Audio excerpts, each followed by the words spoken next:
end of the 90 days. Will you put those higher tariffs in place, or will you extend Well, that's what pause? would happen. I mean, if we can't make the deal that we want to make, or we have to make, or that's good for both parties, it's got to be good for both parties. You wouldn't. And then we go back to where we were. You'd go back to the numbers that you announced last week. I think so. You wouldn't extend the pause. Yeah, we'll have to see what happens at that time.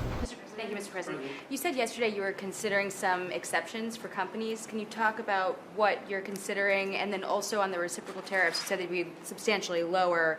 Is the same math formula going to be used, or is that tossed out? I'm not considering now for any country or company, but it's possible that I would. But I'm not. We don't have that situation right now. People understand where we are, what we're going to do. But it could happen. It's called flexibility. You have to have certain flexibility.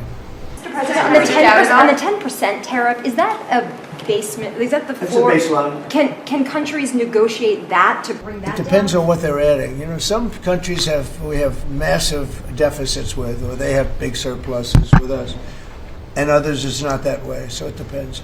That's why it's really they're all different. Every country is different. Some have certain advantages that others don't have, and certain things. We have China has a surplus of $1 trillion. I mean, the numbers are crazy, and others have basically no surpluses. We have some that are pretty even, but they hurt us in other ways, and we just want to get that taken care of. So everyone is a little bit different. But are you negotiating with the EU as one bloc or individual nations for the tariffs?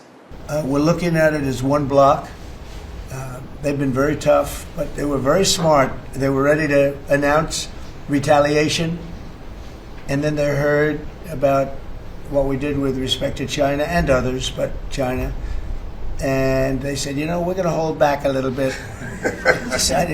They decided to hold back. I thought they were very smart. Look, the EU is very smart, but they really have taken advantage of the United States. They were formed for the purpose of taking advantage of the United States. And I don't blame them, and I don't blame China. I don't blame anybody. I blame the people that were sitting at that desk in that other beautiful Oval Office.